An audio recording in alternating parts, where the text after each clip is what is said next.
من را منکرن فلیغیرہ بیدی، اگر کوئی برائی تم دیکھو ہاتھ سے مٹا دو، اگر تمہاری طاقت ہو تو اس کو زبردستی ختم کر دو، اس برائی کو مٹا دو۔ ومن لم یستطع، اگر یہ طاقت نہیں فبلسانی، زبان سے ضرور کہو یہ برائی نہ کرو۔ برا مانے بھلا مانے، تمہیں چاہیے کہ تم کہہ دو، اور اگر تم ایسا نہ کرو گے تو جب خدا کا عذاب آئے گا، خدا کا جب قہر آئے گا، خدا بند کریم کی طرف سے جب غضب آئے گا تو اللہ پاک کا اعلان ہے پھر وہ برا نیکی کرنے والا بھی نہیں بچے گا، وہ بیچ میں آئے گا۔ اس نے منع کیوں نہیں کیا، وہ رکاوٹ کیوں نہیں کرتا تھا؟ یہی وجہ ہے کہ آج ہم لوگ کرتے، لوگ کہتے ہیں کہ ہمیں کیا لینا، کوئی جس طرح کر رہا ہے وہ کرتا رہے۔ فرمایا یا بنیا کہ مصلاح، نماز کو قائم کر، وامر بالمعروف وانہی عن المنکر، برائی سے منع کرتا رہے، نیکیوں کا حکم کرتا رہے۔ فبلسانی، زبان سے منع کر دے، اگر ومن لم یستطع، زبان سے کہنے سے بھی کوئی سر پھوڑتا ہے، سر اتارتا ہے، قتل کرتا ہے۔ فرمایا ومن لم یستطع، اگر یہ بھی طاقت نہیں ہے، فبقلبہ، دل سے تو برا بالکل جان کہ یہ برے لوگ ہیں، بری بات ہے۔ فرمایا وذالک اضعف الایمان، یہ ایمان کا سب سے گھٹیا درجہ ہے۔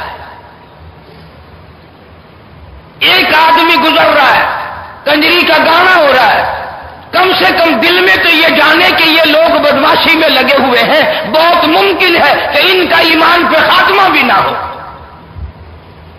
اسے منع کرتا ہوا چلے، کم سے کم دل میں اس کو برا جانے، اور اگر دل سے برا نہیں جانتا تو فرمایا کہ پھر رائی کے دانے کے برابر بھی ایمان نہیں ہے۔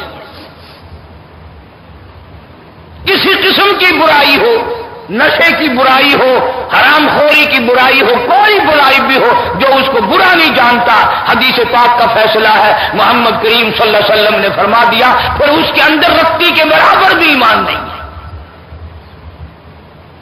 اور یہ پتہ اس وقت چلے گا جب موت کا جھٹکا لگے گا ایمان ہے کہ نہیں۔ آج کل تو کوئی پتہ نہیں چلتا، ہر آدمی کہتا ہے بڑا ایماندار میں ہوں، وہ کہتا مجھ سے بڑا ایماندار کوئی نہیں۔ چنانچہ لقمان علیہ السلام نے اپنی اولاد کو طرح طرح کی نصیحت کی، فرمایا یا بنی انہا ان تک مثقال حرب، تمام برائیوں سے منع بھی کرتے رہنا، دل میں فخر تکبر کبھی نہ کرنا۔ ارشاد فرمایا مدنی کریم صلی اللہ تعالی علیہ وسلم نے جس کے اندر تکبر ہوگا، رائی کے دانے کے برابر بھی فخر ہوگا، جنت میں جانا تو درکنار جنت کی ہوا بھی نصیب نہ ہوگی۔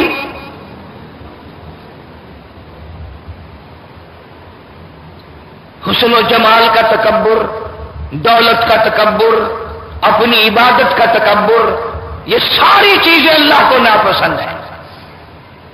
یہی وجہ ہے کہ لقمان علیہ السلام نے اپنی اولاد کو جتنی بھی موٹی موٹی دین کی ساری چیزیں تھیں وہ ساری کی ساری صورت میں موجود ہے۔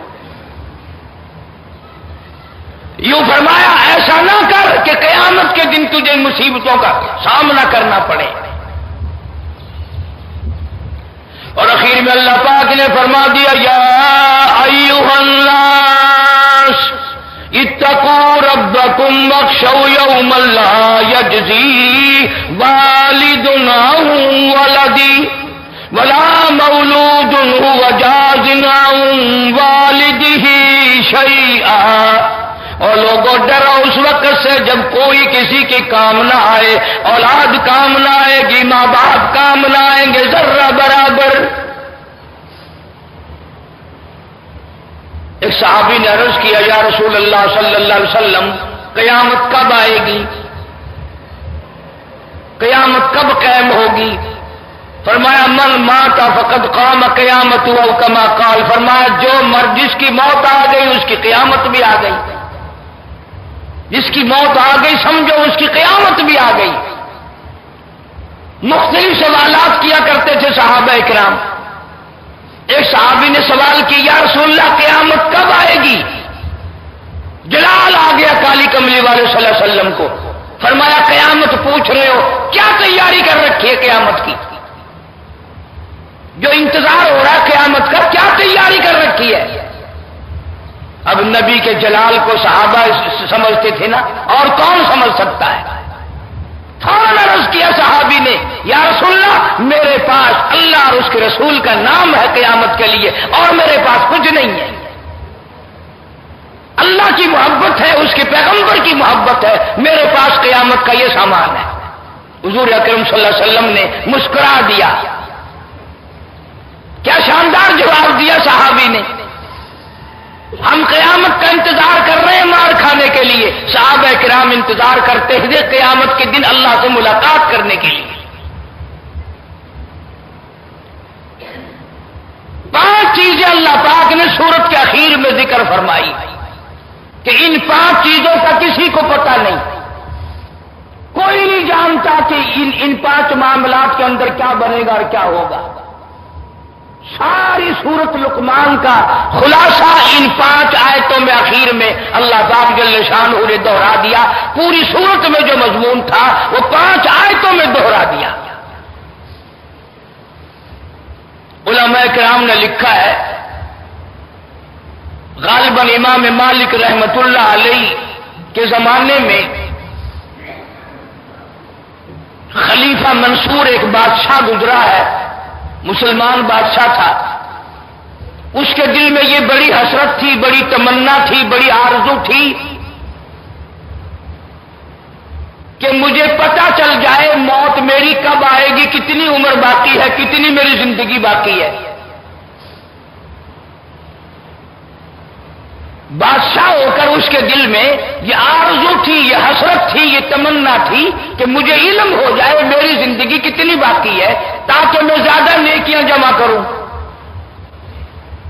تو ایک دن خواب دیکھا اور خواب میں ایک بڑا خوبصورت آدمی دیکھا۔ تو خلیفہ منصور نے پوچھا تو کون ہے؟ وہ کہنے لگا میں ملک الموت ہوں، اسرائیل ہوں علیہ السلام۔ انہوں نے کہا ٹھیک، تیرے سے تو بڑا لازمی کام ہے، مدت ہوگی تیرا انتظار کرتے کرتے، ایک کام پڑ گیا تجھ سے۔ پوچھا کیا کام ہے؟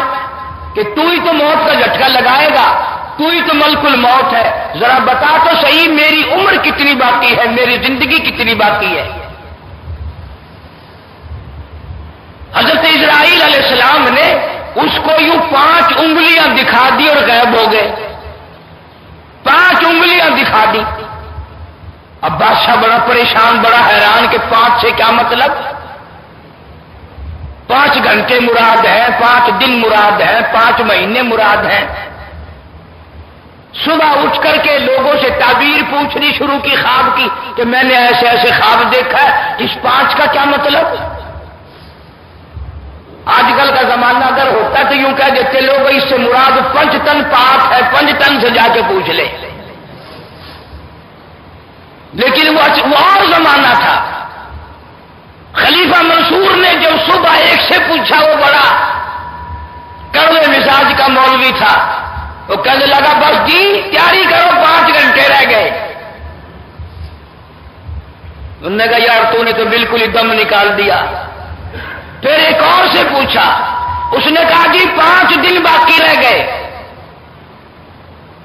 پھر ایک اور سے پوچھا، اس نے کہا جی نہیں نہیں اتنا جلدی نہیں، بلکہ 5 مہینے مراد ہے، 5 مہینے آپ ٹھیک ٹھاک زندہ رہیں گے۔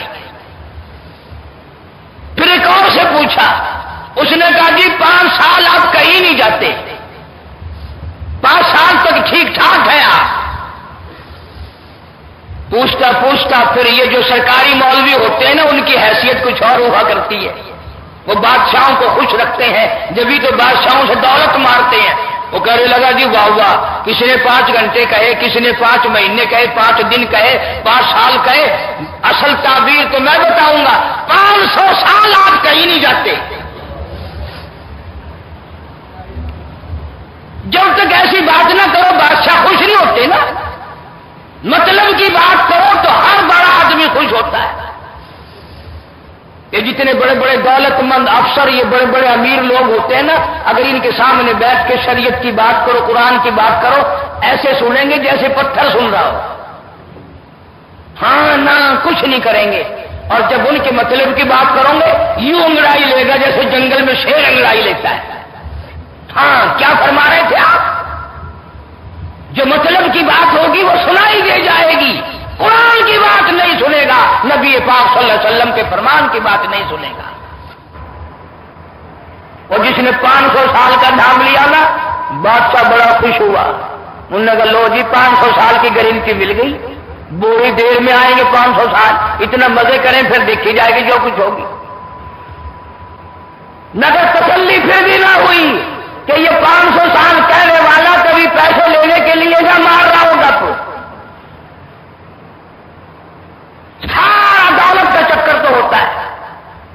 وہ چلتے چلتے امام مالک رحمت اللہ علیہ کو بلا لیا اور بلا کے پوچھا کہ مجھے تو مولویوں نے مار دیا، جو کسی نے تو میری جان ہی نکال دی کہ 5 گھنٹے رہ گئے، خیر وہ گھنٹے تو گزر گئے، کسی نے 5 دن کا کہا میری جان نکلنے کو ہو رہی ہے، کسی نے 5 مہینے کا بتایا، کسی نے 5 سال کا بتایا، کسی نے 500 سال کا نام لے دیا۔ امام مالک رحمت اللہ علیہ فرمانے لگے سب کے سب نے جھوٹ بولا، 5 گھنٹے بھی مراد نہیں، 5 دن بھی مراد نہیں، 5 مہینے بھی مراد نہیں، 500 سال بھی نہیں، بلکہ اسرائیل علیہ السلام نے 5 انگلیاں تجھے دکھائی، اس کا یہ مطلب ہے سورۃ لقمان کی آخری 5 آیتوں کی طرف اشارہ کر دیا فرشتے نے کہ یہ تو نے وہ بات پوچھ لی جو 5 میں سے ایک ہے، ان 5 کا تو مجھے بھی کوئی علم نہیں۔ یہ تو نے وہ بات پوچھ لی، مجھے بھی علم نہیں، جب حکم ہوتا ہے فلاں کی جان نکال میں اس وقت نکالتا ہوں، اس سے پہلے مجھے کوئی پتہ نہیں ہوتا کس کا وقت کب آئے گا۔ پھر بادشاہ کی سمجھ میں آئی بات کہ یہ ان 5 میں سے ایک ہے۔ فرمایا ان اللہ عندہ علم الساعۃ، اللہ کی ذات جانتی ہے قیامت کب قائم ہوگی، کس وقت قائم ہوگی، کس سال میں قائم ہوگی۔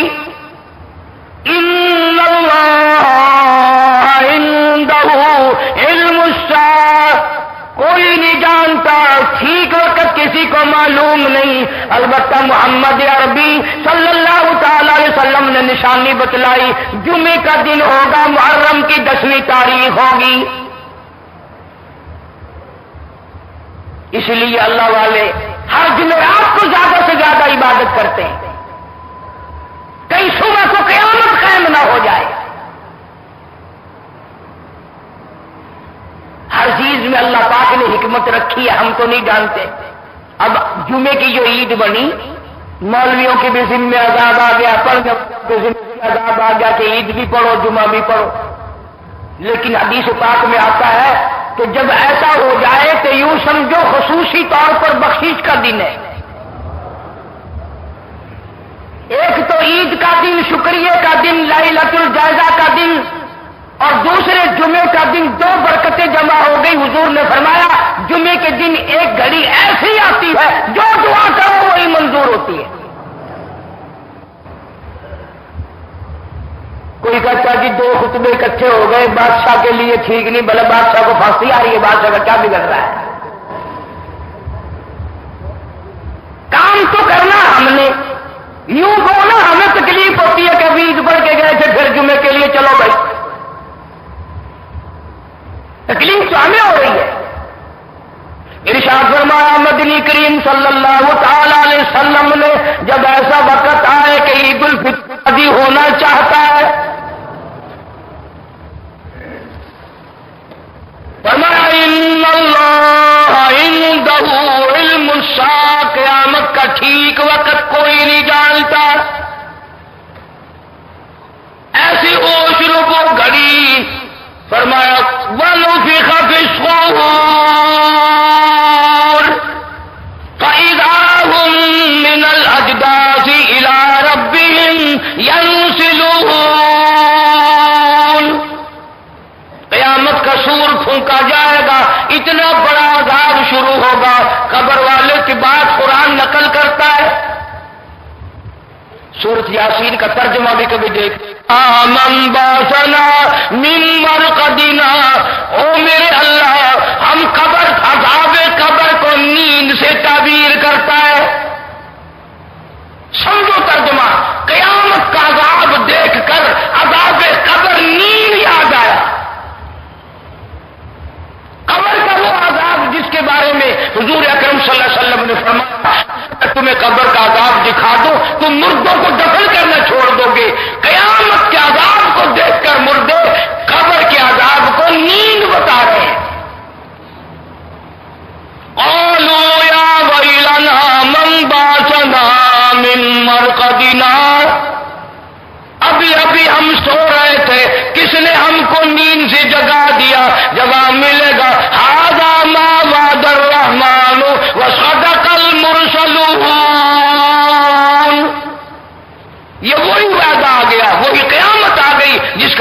نبیوں نے وعدہ کیا، جس کا قرآن میں تم سے وعدہ کیا گیا تھا۔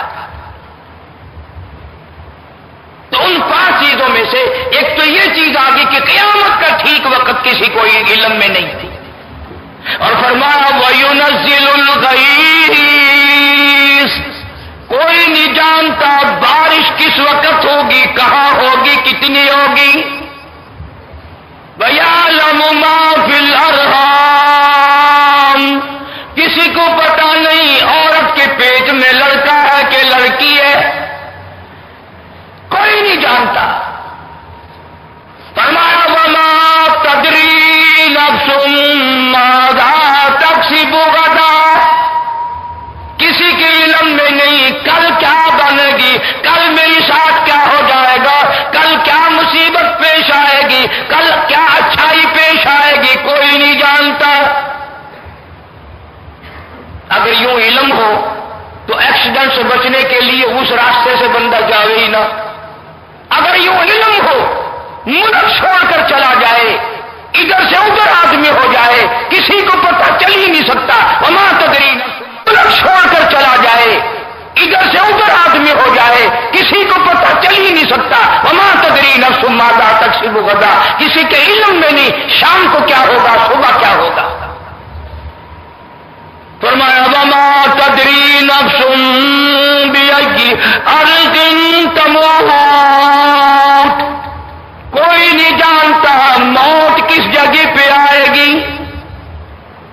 کسے معلوم ہے سمندر میں آئے گی، خشکی میں آئے گی، ہوائی جہاز میں آئے گی، یا زمین پہ آئے گی، آپریشن روم میں موت آئے گی، یا تڑپ تڑپ کر سڑک پہ ایکسیڈنٹ میں موت آئے گی، یا بیوی بچوں کے سامنے تڑپ تڑپ کے مرنا پڑے گا، بنگلہ دیکھتے ہوئے موت آئے گی، یا کوٹھی کو دیکھتے ہوئے موت آئے گی، یا خداوند کریم کا قرآن دیکھتے ہوئے موت آئے گی، کلمہ پڑھتے ہوئے موت آئے گی، یا شراب پیتے ہوئے موت آئے گی، اللہ کی ذات جانتی ہے۔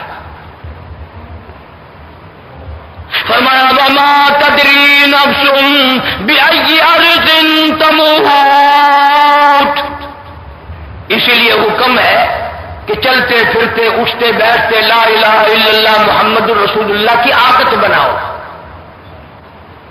مزاج بناؤ، طبیعت بناؤ، تاکہ دم نکلتے وقت بغیر سوچے منہ سے کلمہ نکل جائے۔ جو فرمایا من قال لا الہ الا اللہ دخل الجنہ او کما قال النبی صلی اللہ علیہ وسلم، حضور نے فرمایا جس آدمی کا آخری لفظ دنیا میں لا الہ الا اللہ محمد رسول اللہ ہو، حضور فرماتے میں ضامن ہوں وہ جنت میں جائے گا۔ تب بد نصیب لوگ ہم ہیں، گالیاں منہ سے نکلتے ہوئے موت آ رہی ہیں، گیت گاتے ہوئے موت آ رہی ہے، پتہ نہیں دنیا کی کیا کیا گپیں کرتے ہوئے موت آ رہی ہے، بے ہوشی میں موت آ رہی ہے، کلمہ نصیب نہیں۔ فرمایا ان اللہ علیم خبیر، ان ساری چیزوں کے جاننے والا میں ہوں، میرے سوا کوئی نہیں۔ کیوں؟ اس لیے قیامت کے دن بھی میرا اعلان ہوگا لمن الملک اليوم، ہے کوئی بادشاہ آج دم مارنے والا؟ کون حکمراں ہے؟ آؤ سامنے بادشاہ کہاں گئے؟ فرمایا للہ الواحد القہار، میں خدا کی بادشاہت ہے، قیامت میں بھی بعد میں بھی پہلے بھی میری بادشاہ چلتی ہے۔ قرآن کریم کی ہر آیت میں ہزاروں حکمتیں ہیں، ہزاروں مسئلے ہیں، ہزاروں اللہ پاک نے اس میں اسرار رکھے ہیں، ہم سمجھنے کی کوشش نہیں کرتے۔ قرآن کا ترجمہ تو کیا سمجھیں گے، ہم پڑھنے کی کوشش نہیں کرتے۔ رمضان المبارک میں جن حافظوں نے قرآن سنایا، سنا، پڑھا، دور کیا، عید کے بعد منزل کی چھٹی کر جاتے ہیں، قرآن دیکھنا نصیب نہیں ہوتا سارے سال۔ یہ بھی اللہ کا عذاب ہے، بڑا بد نصیب ہے وہ آدمی کہ جب موت آئے تو قرآن چھوڑ کر مرے، جب موت آئے تو وہ قرآن والا بن کے نہ مرے۔